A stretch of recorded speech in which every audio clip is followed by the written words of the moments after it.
What is rapid credit facility versus rapid financing instruments? There are two different terms, RCF versus RFIs. RFIs are applicable to non-PRGT nations. However, RCF is applicable to PRGT nations. We'll understand what are PRGT nations in a while.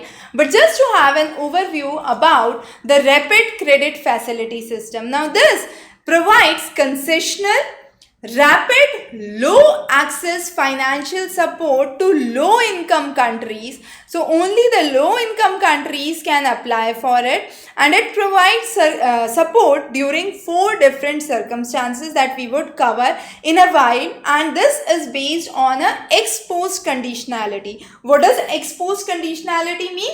Ex post conditionality mean that you agree to receive the donation or the money from the lender, but there are certain terms prescribed by it, and you agree that you would support and follow these terms when you are repaying back. So when nations and their support groups are distinguished, we say there are two categories. One is poverty reduction and growth trust, which is the PRGT nations, and these avail the rapid credit facility. However, on the other hand, there are non-poverty reduction and growth trust nations, and they avail the rapid financing instrument. Now, the nations which are availing the rapid credit facility are the nations which are extremely in need. They are low income nations, and therefore they get a 0% interest rate. They also have a grace period to repay the loan of nearly 5.5 years,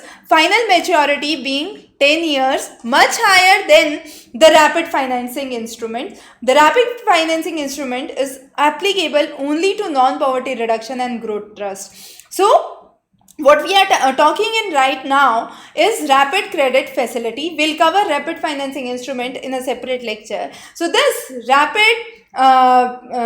rapid credit facility can be explained by 4 ways. You can actually get the credit by 4 ways. One is through the regular window. Now regular window, when there is an urgent balance of payment crisis which is there with the state, this could be due to domestic instability, it could be due to emergency, a fatality that has happened, and this provides access up to 50% quota per year and 100% quota on a cumulative basis. The next is exogenous shock window. This is again when the balance of payment gets disrupted, but because of a sudden exogenous shock which is outside your ambit. So again the quota limit is 50% per year quota on a cumulative basis of 150% on a cumulative basis.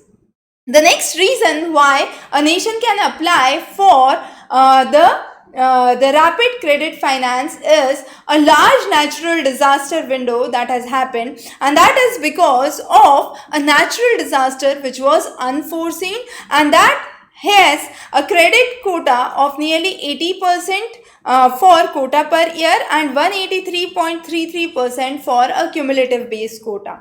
The next is food shock window. Now this is a new concept which came up and is available only till 2023, and this shows when there is a sharp rise in the food import bills of the nation. That means there is a growing food insecurity in the country, and this could lead to a shock on cereals and food requirement of the nation, and therefore facilities of credit coming in because of this reason are called as food shock window. And there could be as of now it is only up to 2023, but there could be future extension for this food shock window in light of the pandemic. So these are the 4 different categories under which a rapid credit facility takes place. Some of the nations like Cote d'Ivoire, Kenya, Guyana are good examples to explain the nations which lie in the category of PRGT, which is poverty reduction and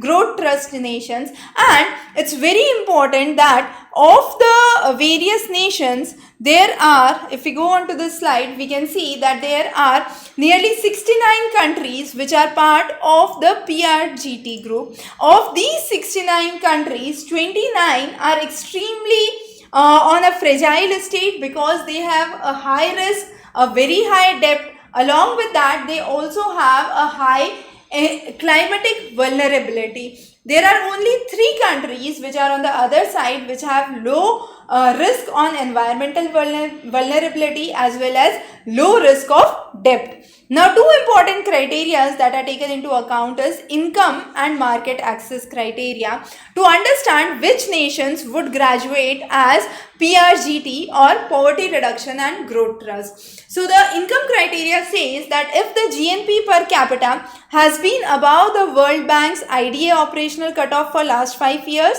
if yes, then the GNP per capita is equal to or higher than 5 years. Then there are 3 income graduation categories.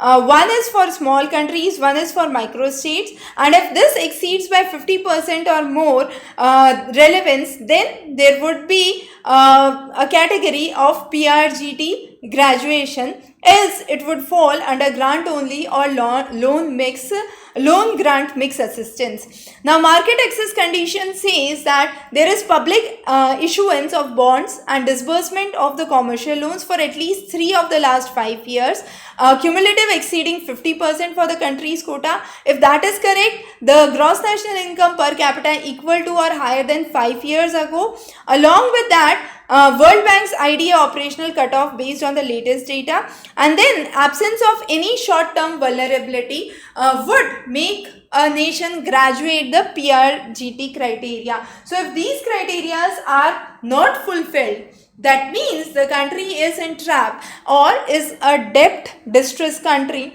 and therefore would fall under the category of PRGT. So that is one of the major criteria to define or understand whether a nation would go and get the rapid credit facility. I speak again that this is applicable only for the nations which are the PRGT eligible nations. The rest nations do not have this facility to avail. Thanks.